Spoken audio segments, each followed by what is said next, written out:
The night sky groaned with thunder as Daniel Harrington's limousine cut through the storm. The city lights blurred against the rain-streaked windows, and for a brief moment, Daniel closed his eyes, savoring the silence. He had just signed a deal worth $50 million, another triumph to add to his empire. In the business world, he was untouchable, respected, even feared. Yet, beneath the perfectly polished surface, Daniel felt an emptiness he never admitted, not even to himself. Success had given him everything, yet stolen something invisible along the way.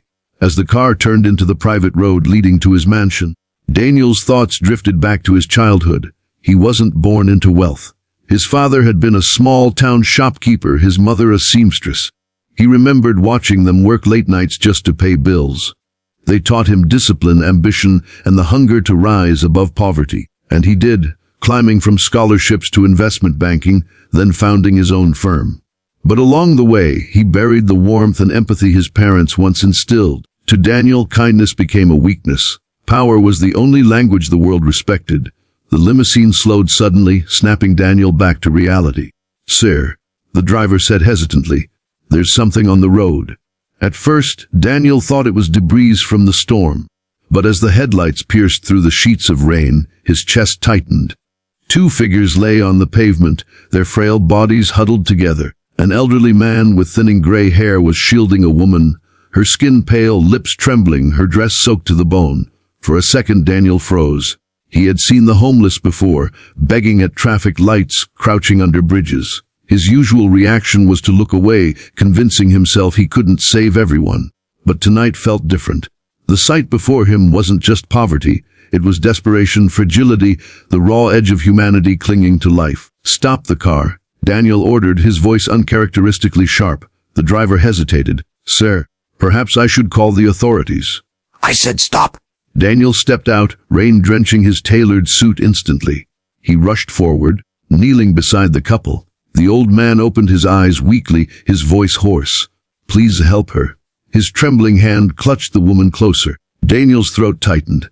He had no idea why he cared so much, but instinct took over. "We're getting you inside," he said firmly. He lifted the woman in his arms, shocked by how light she was, like carrying a bundle of feathers. The man tried to rise but stumbled, nearly collapsing again. Daniel caught him with his other arm, supporting both as they staggered toward the towering gates of his mansion. Inside, the staff gasped. Their employer was known for his strict rules. Outsiders were never allowed past the threshold. Yet here he was, dripping wet, carrying strangers as if they were family. "Get blankets, call the doctor now." Daniel barked, urgency breaking his usual composed tone.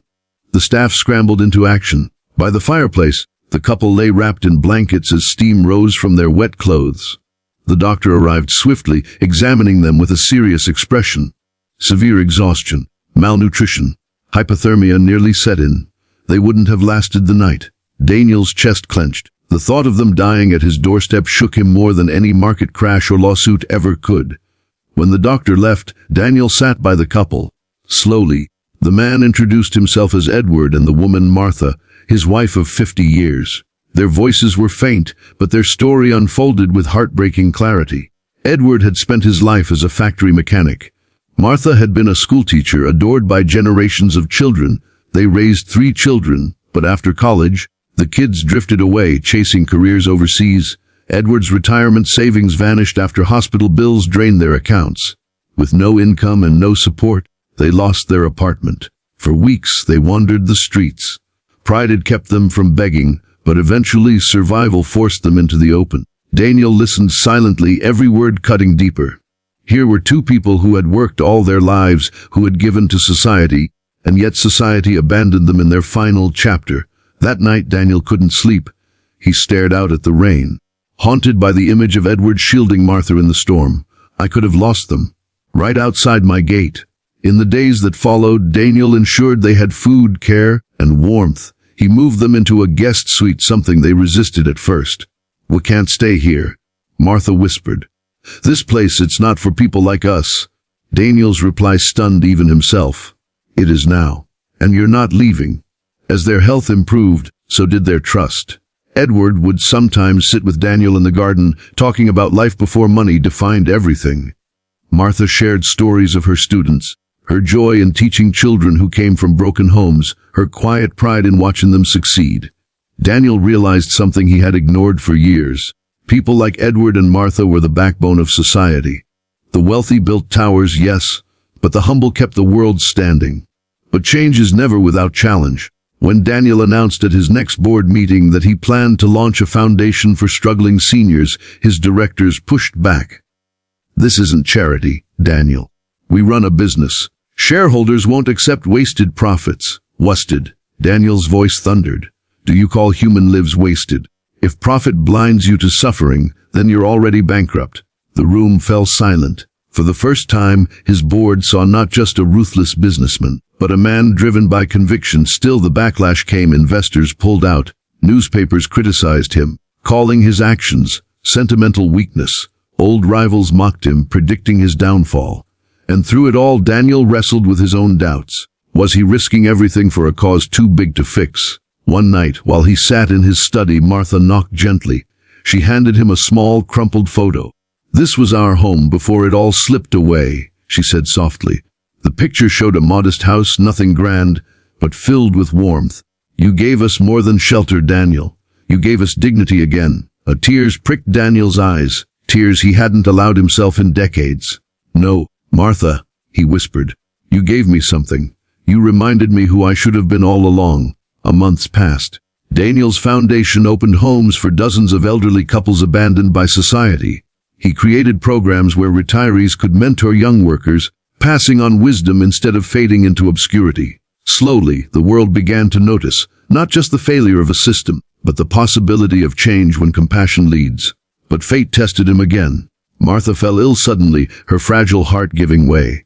She was rushed to the hospital, and for the first time Daniel sat in a waiting room, not as a wealthy man with influence, but as a son desperate not to lose family. Hours stretched like years. When the doctor finally emerged, Daniel braced for the worst.